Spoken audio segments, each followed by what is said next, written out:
नमस्कार। आज हम अरिस्टोटल की पोएटिक्स के 7वें अध्याय का अध्ययन करेंगे। These principles being established, let us now discuss the proper structure of the plot, since this is the first and most important thing in tragedy. These principles being established, हम इन सिद्धांतों की स्थापना कर चुके हैं। Let us now discuss the proper structure of the plot. आइए अब हम कथानक के प्रॉपर स्ट्रक्चर यानी उचित संरचना का अध्ययन करते हैं, उसको डिस्कस करते हैं। Since this is the first and most important thing in a tragedy, क्योंकि एक ट्रेजेडी में ये प्रथम और सर्वाधिक महत्वपूर्ण चीज है, उसका सर्वाधिक महत्वपूर्ण भाग है।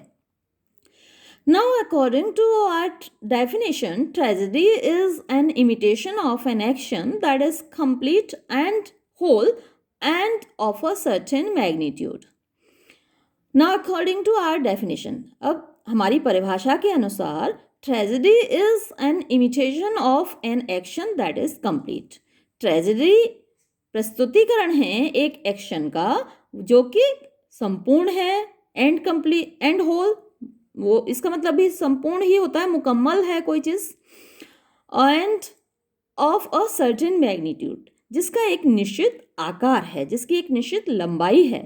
For this there may be a whole that is wanting in magnitude, क्योंकि एक मुकम्मल वस्तु ऐसी भी हो सकती है, एक संपूर्ण वस्तु ऐसी भी हो सकती है जिसकी लंबाई कम हो। A whole is that which has a beginning, a middle and an end. एक पूर्ण क्या है? एक पूर्ण वो है जिसका एक आदि हो, एक मध्य हो, एक अंत हो, शुरुआत, मध्य और अंत। A beginning is that which does not follow anything by causal necessity. Beginning क्या है? आदि क्या है? शुरुआत क्या है? शुरुआत वो है जो स्वयं किसी चीज का अनुसरण नहीं करता, यानी जिसके पहले कहने को कुछ नहीं होता। एक ऐसा नाटक की शुरुआत या एक कहानी की शुरुआत वो होती है जिसके पहले कहने को कुछ नहीं होता, but after which something necessarily is और कम्स टू बी, लेकिन उसके बाद अवश्य ही कुछ होता है। An end, on the contrary, is that which itself naturally follows some other thing, either by necessity or as a rule, but has nothing following it. An end, on the contrary, और beginning के just विरुद्ध, एकदम विरुद्ध, अंत क्या है?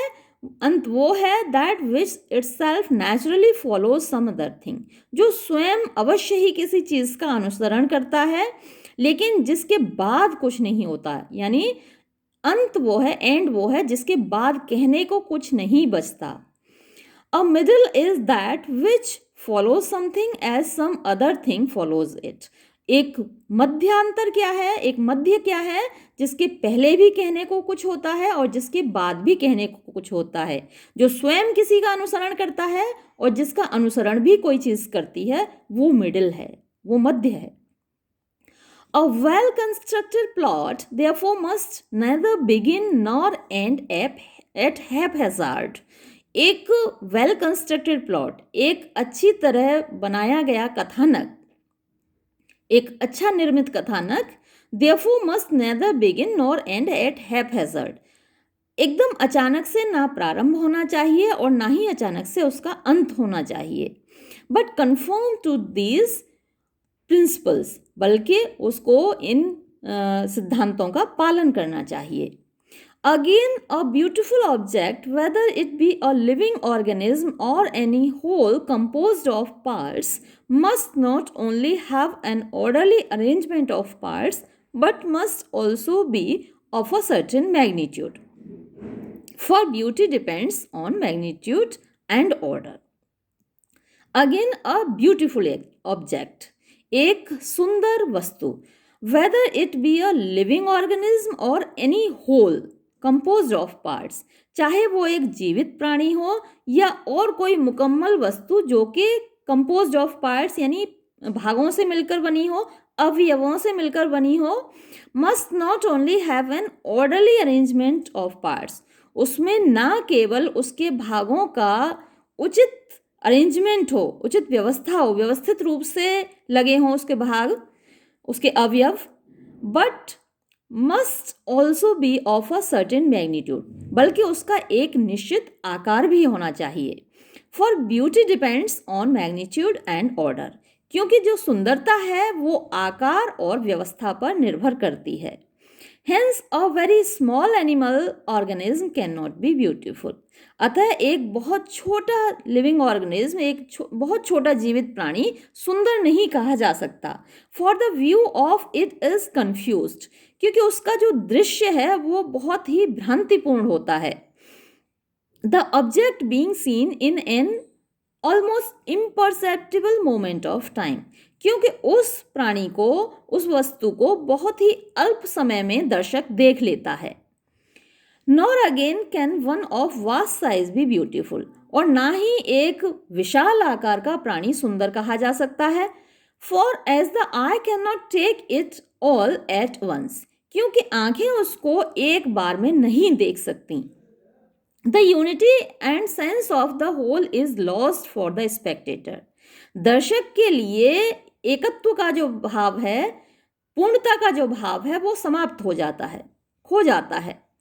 As for instance, if there were 1,000 miles long, उदाहरण के लिए यदि कोई वस्तु 1000 मील लंबी हो।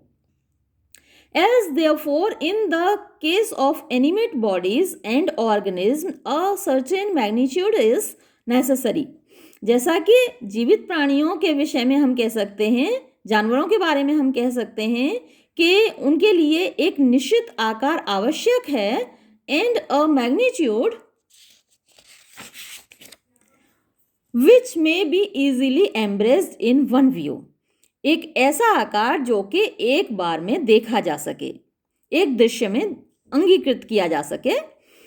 सो in the plot the a certain length is necessary, इसी प्रकार नाटक का जो कथानक है उसमें भी एक निश्चित आकार आवश्यक है। And a length which can be easily embraced by the memory, और वो आकार ऐसा होना चाहिए जिसे हमारी याददाश्त अंगीकृत कर सके, हमारा दिमाग, हमारा मस्तिष्क जिसको याद रख सके। The limit of length in relation to dramatic competition and sensuous presentment is no part of artistic theory. The limit of length यानी लंबाई की जो सीमा है in relation to dramatic competition, जहाँ ड्रामा का कंपटीशन हो रहा हो, एंड सेंसुअस प्रेजेंटमेंट, जहाँ इंद्रियों के संतुष्टि के लिए ही ड्रामा नाटक प्रस्तुत किया जा रहा हो, वहाँ पर आर्टिस्टिक थियरी के हमारी जो ये रूल हैं, हमारे ये जो नियम हैं वो लागू नहीं होते, वहाँ पर ये थियरी हमारी लागू नहीं होती। For had it been the rule for 100 tragedies to compete together, क्योंकि यदि 100 ट्रेजेडी, 100 नाटक एक साथ उनका कंपटीशन हो रहा होगा कहीं, तो the performance would have been regulated by the water clock, तो उनका जो प्रस्तुतिकरण है वो नियंत्रित किया जाएगा वाटर क्लॉक के द्वारा, पानी की घड़ी के द्वारा। As indeed we are told was formerly done, जैसा कि हमें बताया जाता है पहले किया जाता था। But the limit as fixed by the nature of the drama itself is this, लेकिन नाटक के द्वारा खुद ही जो उसकी प्रकृति के द्वारा जो सीमा रेखा तय की गई है, वो सीमा रेखा ये है, द ग्रेटर द लेंथ, जितनी ज़्यादा लंबाई होगी the more beautiful will the piece be, वो नाटक उतना ही सुंदर दिखेगा। By reason of its size, अपने आकार के आधार पर। Provided that the whole be perspicuous, शर्त यह है कि वो पूरा इंद्रियों के द्वारा, मेमोरी के द्वारा याद रखा जा सके। पर्सपिक्यूअस यानी व्यूएबल हो, याद रखने लायक हो, देखने लायक हो। And to define the matter रफली, और अगर हम इस मामले को मोटे तौर पर परिभाषित करें, वी में से, तो हम ये कह सकते हैं that the proper magnitude is comprised within such limits, के निश्चित आकार की सीमा रेखा ये है that the sequence of events, के घटनाओं का जो क्रम है, जो तारतम्य है, according to the law of probability और नेसेसिटी, संभावना और आवश्यकता के नियमों के अनुसार, will admit of a change from bad fortune to good और from good fortune to bad.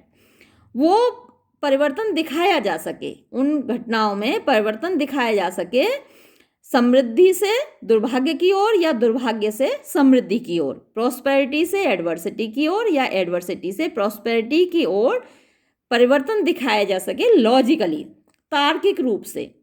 ये नहीं कि अचानक से एक राजा भिखारी बन गया, तो वो कारण भी दिखने चाहिए, वो तर्क भी दिखने चाहिए कि किस तरीके से बना, वो राजा भिखारी कैसे बना। अचानक से नहीं बनना चाहिए, वो पूरा एक सीक्वेंस ऑफ इवेंट्स होना चाहिए, एक घटनाओं का क्रम होना चाहिए। तो कम से कम इतनी लंबाई प्लॉट की अवश्य हो।